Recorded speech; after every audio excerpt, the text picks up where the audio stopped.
Okay. I'll have the queue.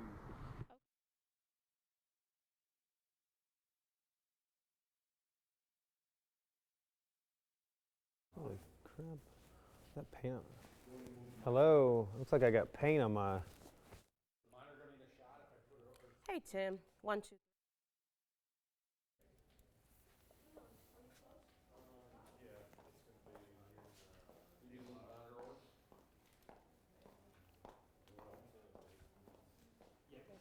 Hello.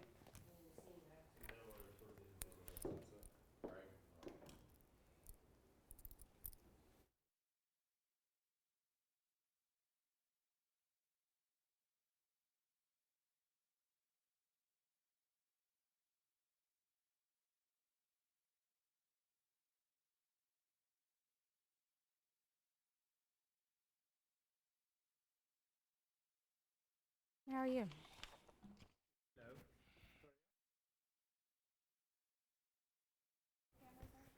All right, 1, 2.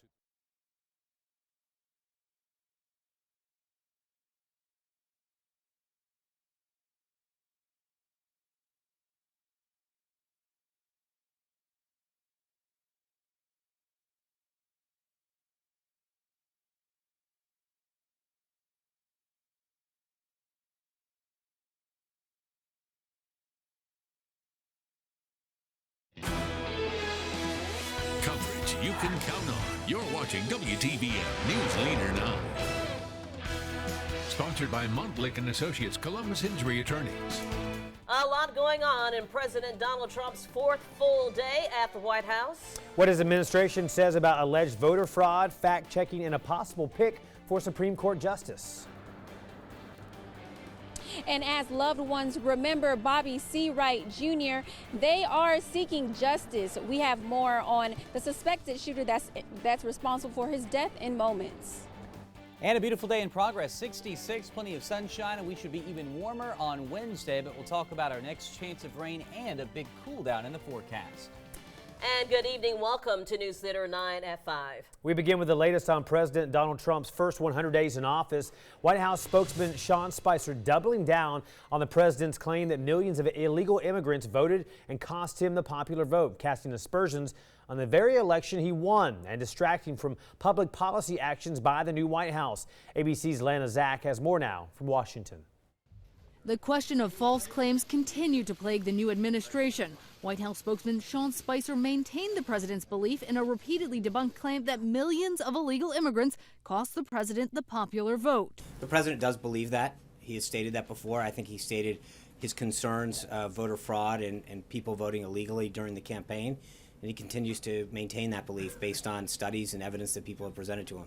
But in follow-up questions, Spicer would not provide any concrete evidence besides a 2008 study that looked at voter registration. The study's author said it found no voter fraud. The Republican and Democratic secretaries of states have all disputed those claims of voter fraud, and even elected Republicans have distanced themselves. I've seen no evidence to that effect, and I've made that very, very clear. The White House is still struggling with questions of facts and honesty. In the Senate today, Mick Mulvaney, President Trump's pick for budget director, was asked about inauguration crowd size. It does appear that the crowd on the left-hand side is bigger than the crowd on the right-hand side. One Democratic senator said he wanted to make sure Mulvaney will embrace facts if confirmed. This is an example of where the president's team, on something very simple and straightforward, wants to embrace a fantasy rather than a reality. Meanwhile, in Supreme Court news, sources tell ABC that Neil Gorsuch, an appeals court judge just 49 years old, is the leading contender to fill Scalia's vacant seat. We have outstanding candidates, and we will pick a truly great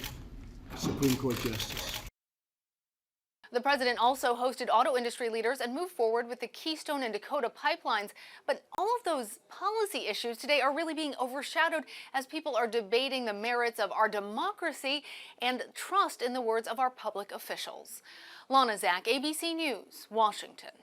And while President Trump was busy at the White House meeting with business leaders, signing executive actions, and getting his staff all settled in, some of Trump's nominees are back in front of the Senate for confirmation hearings. News Leader 9's Rosalind Giles joins us now with more on Georgia Congressman Tom Price's hearing. It was pretty contentious at times, Rosalind.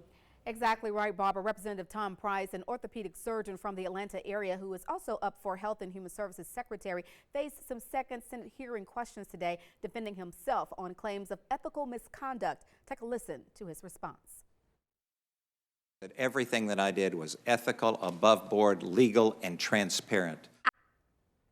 This line of questioning comes on the heels of a memo from the Senate Finance Committee indicating it found some red flags in his finances. Price also faced questions about Donald Trump's executive order on the Affordable Care Act. I'm working on that angle for you at 6. All right, Ronson, thank you. The Senate Judiciary Committee wants more time before they vote on President Trump's controversial pick for Attorney General. Alabama Senator Jeff Sessions has denied decades-old allegations of racism and pledged to maintain freedom and equality for everyone if he's confirmed. California Democrat Dianne Feinstein formally requested a delay on the vote today. This committee must have enough time to fully consider Senator Sessions' record, to evaluate his answers to our questions, and to determine what kind of Attorney General he will be if confirmed. Many, many millions of Americans are deeply concerned about what the future will bring.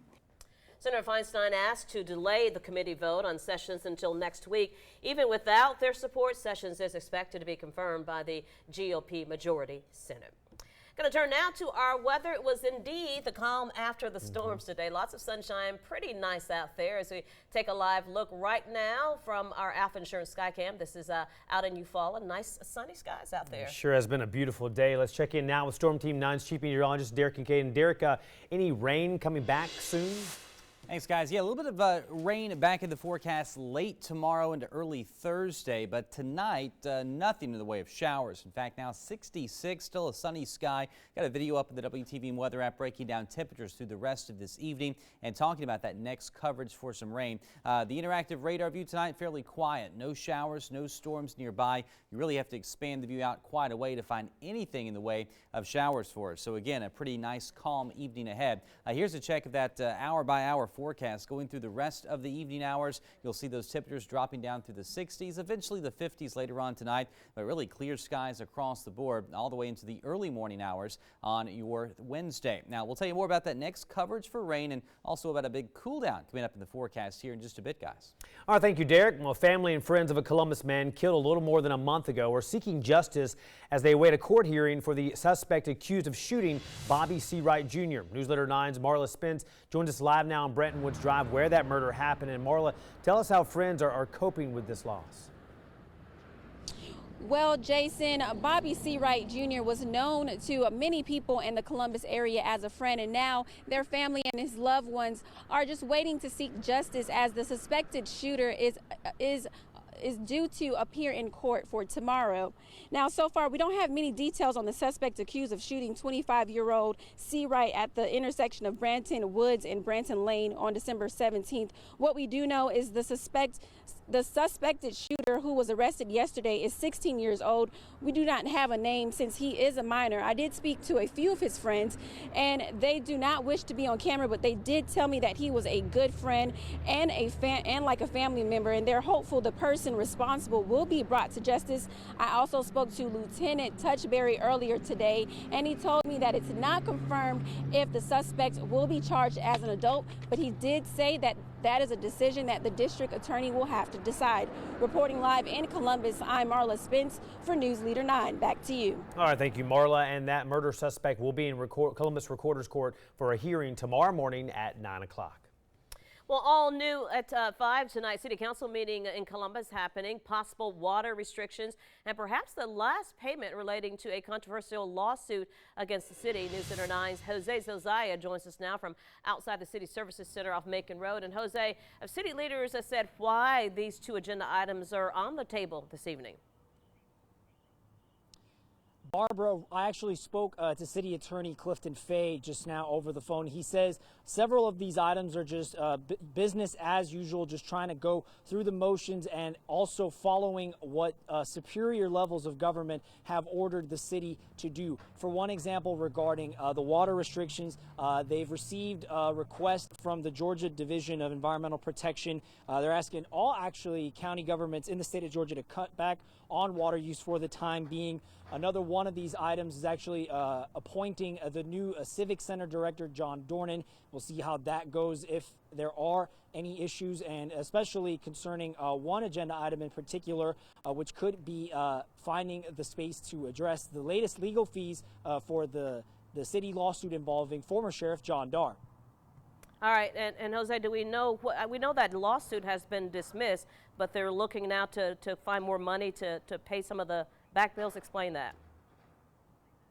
That's right, Barbara. Well, a Superior Court judge has actually requested the city government that they hand out this last payment to 3 sets of lawyers that the former Sheriff Darr once had during his lawsuit. I think the total amount will be $54,000, and according to City Attorney Clifton Fade, this should be the last of those payments. Reporting in Columbus, Jose Zozai for News Leader 9. Back to you. All right, makes sense. Much more coming up from Jose on our news at 6. Thanks, Jose.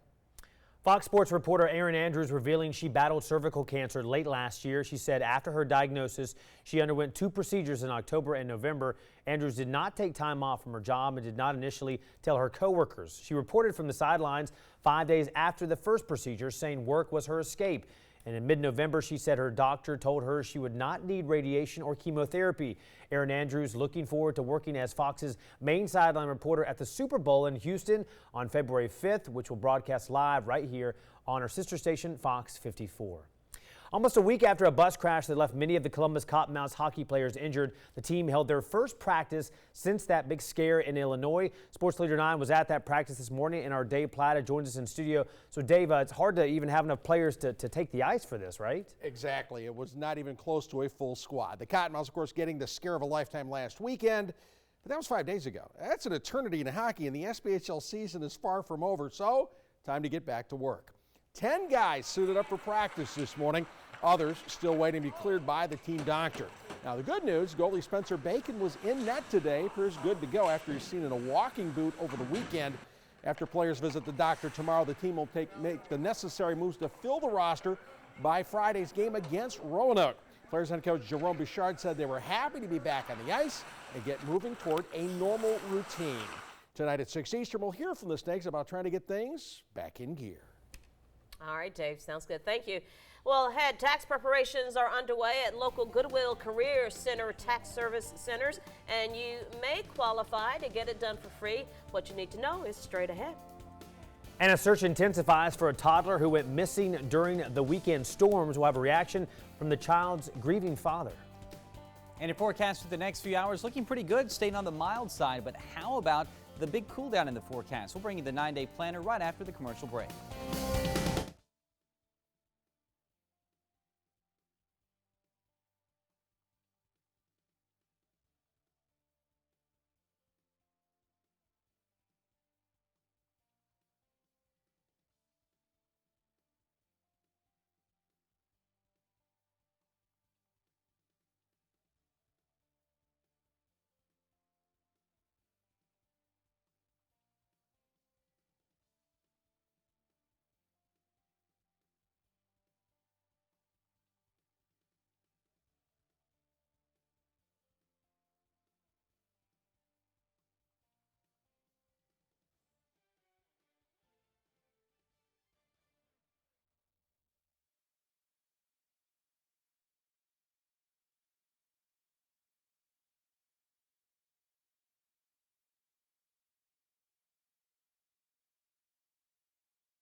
from your Storm Team 9 Alert Center, WTVM Chief Meteorologist Derek Kincaid. Well, a few things we're looking ahead to in the forecast. Number one, a warm day ahead for us tomorrow. So we're not finished with the 70s just yet. I think we get back in there again tomorrow. Highs will top out around 70 in the afternoon, but clouds on the increase, and it will be a bit breezy as well as we take you through the day on Wednesday as we get set for that next storm system. Our next rain chance is best between about midnight and 6 a.m. Thursday, and then after that things start to cool back down, both the highs and lows dropping. Check out our high temperatures moving from the 70s out there Wednesday back down into the 50s Thursday, Friday, Saturday, Sunday, and we'll likely hang around in the 50s next week as well, and we'll show you that coming up in our 9-day forecast. But right now, Columbus 66 at the airport. It's also 66 in Phoenix City, 65 in Smith Station, Pine Mountain 65, and Lynette at 65 as well. On the big picture view, most everyone in the mid to upper 60s this evening, 68 down in Eufaula, but as we mentioned, tomorrow will be a little bit warmer than where we find those numbers out there today. On the big picture, sunshine for the deep south. Gotta like that. Beautiful forecast today, but we're watching the next big storm system here to our north. You can see it's starting to get its act together with some snow and some of that colder air. We haven't seen that trailing line of showers develop yet, but we will, and our futurecast shows that to us. This is as we get into our Wednesday. Note tonight's weather clear, and I think clear skies will carry over through the first part of the day tomorrow. We'll start Wednesday with some sunshine. Then the clouds start to increase around here by the afternoon, by the evening hours, and you can see those showers. This is 5, 6 o'clock, some spotty showers up here around the Birmingham area. Late at night, that forms into a line of showers that will approach East Alabama by midnight or so, and then drag across the rest of the valley into the overnight hours. So don't be surprised again to have some rain. Rainfall totals 1/4 inch or less, but no severe weather with this system. Then Thursday in the morning hours, we still deal with a few clouds. Then the clouds finally get out of here. We'll get the sunshine back by Thursday evening, along with some cooler temperatures. As far as the potential for thunder, perhaps in some of our East Alabama counties, perhaps getting into Troup and Meriwether counties, you might hear a rumble of thunder tomorrow night. But as we mentioned, no severe weather possibilities with this particular system. Tonight, your forecast clear and cool. 44 in LaGrange and Thomaston, Pine Mountain 45.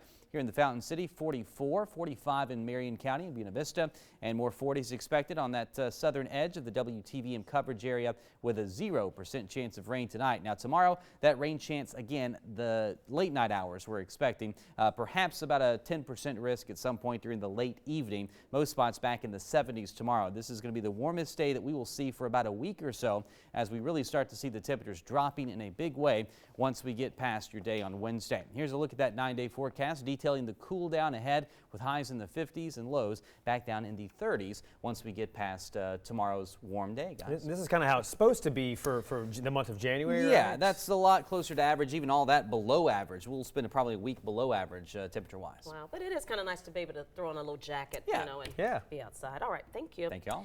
Well, families across the southeast are in mourning after deadly tornadoes ripped through the region over the weekend. At least 41 reported twisters hit southern states, killing more people in one weekend than in all of last year. 19 were reported dead across the region. 15 deaths are reported in Georgia alone. Officials are asking the federal government to cut through red tape in getting help to communities impacted by the storms. And right now, Dougherty County's search and rescue teams are looking for a child who went missing during the storm Sunday. They're searching for a 2-year-old. His name is Detrez Green. A picture of him is not available at this time. Green's mother said he slipped away from her the night the storm hit and went toward their kitchen, which was destroyed after a tree fell through it. Green's father, who is overcome with grief, is hoping rescuers can find his son. When was the last time you saw your son? Last time I saw him, he was playing with a toy. Last time I saw him, man. I just hope they can find him, man. I just hope they can find him, man. I've been crying, man, but I'm trying to cry in front of the camera, you know, but yeah. Well, cadaver and live search dogs have been through the family's mobile home along with fields and pats, and no results at this time. We'll keep you posted on this one. With the extensive damage and injuries following the weekend's tornadoes, the West Central Georgia chapter of the Red Cross is helping the hardest hit communities. In addition to sending 4 volunteers so far to both Cook and Dougherty counties, the chapter of the Red Cross is setting up a telethon fundraiser to get resources out to those areas in South Georgia. The executive team has been in touch with media in the Albany area, including our sister station WALB, to organize the telethon. But Red Cross Director Adelaide Kirk urges everyone to donate now. Whether it's $1, $5, $10, or 1,000, it doesn't matter. All of it goes towards disaster relief in these areas. And so when you do that, it also allows us to do a couple of things as opposed to actually in-kind items. People want to collect and take down. This allows us to actually purchase the items needed within that local economy. And that's the best way to keep that economy going as they start to rebuild. The telethon begins tomorrow at noon and will last until 8 p.m. Eastern Time. There's also a major benefit concert in the works for the Albany area. This is all meant to help victims of the tornadoes and deadly storms. Philip Phillips confirms he will perform. So has country stars Luke Bryan and Cole Swindle, Bo Henry, and songwriter Dallas Davidson organizing this fundraiser in Albany. Organizers say they're still searching for performers, and so far no date has been announced. Winners of the 2017 Heart Raffle picked out their new luxury cars today. Here why one winner says the reason behind this raffle hits close to home. And taking a look inside those storms that ripped through the South over the weekend, we have the dramatic GoPro video coming up on the news at 5:30.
Goodwill's tax preparation service is now in full swing. The free service is for those whose incomes of $54,000 or less. It's going on at the Goodwill Career Center on Cross Country Drive in Columbus and the Noonan location. Organizers say this is a good opportunity to get your taxes filed and save hundreds of dollars in fees. Goodwill has been offering VITA services since 2010, so we're going on our 7th season doing free tax prep. It's very important to offer this service because many people are taking advantage of this time of year. People preparing their returns with enormous fees associated with that. To get your taxes done. Goodwill urges anyone who wants their taxes done to make an appointment to avoid those long wait lines. Call the number there on your screen to schedule that appointment. You can also find that number on our website, WTVM.com. Just click on the local tab. And for the second year in a row, Newsletter 9 is teaming up with Supreme Fast Tax to host Ask the Tax Experts. The live phone bank is designed to connect viewers with tax experts and get their tax questions answered. It all starts tomorrow at 5 p.m. Eastern Time. You can call the number there on your screen. Well, 2 people are now the lucky owners of a new Mercedes-Benz. It all is thanks to a ticket raffle hosted by the Greater Columbus American Heart Association and Mercedes-Benz of Columbus. Sheila Lovely and another winner who wishes to remain anonymous went to the lot to pick out their brand new 2017 luxury cars today. That is a nice one there, the convertible. Love it. Lovely purchased one of the raffle tickets for her. It was purchased as an anniversary gift. While she and her husband will enjoy their new car, Lovely says the Mercedes Heart Raffle affects her personally. We do it every year because both of our families have problems with heart disease, and we've actually lost loved ones to it. So it's a very good cause, so we would do it again just for the reason of helping the American Heart Association. Well, Mercedes-Benz of Columbus has hosted the Heart Raffle for 13 years. Thanks to WTVM publicizing the event, more than 2,500 tickets were sold. This year's raffle raised $145,000 for the Heart Association. And if you're a fan of R&B singer Charlie Wilson, you're in luck. Here he is, the 11-time Grammy nominee. In It to Win It tour will make a stop at the Columbus Civic Center Sunday, March 26th. The tour also features R&B artists Fantasia, Johnny Gill, and pop duo Solero. Tickets going on sale Friday morning at 10 o'clock. Some great artists and some great cars. I didn't win a car, but that's pretty awesome. It'd be nice to drive that new convertible to the concert. Oh, yeah, absolutely. It'd be really nice. That does it for the news at 5. We're back with more late-breaking headlines in just a few minutes. The news at 5:30 is next. Get more anytime, WTVM.com or on our free mobile news app.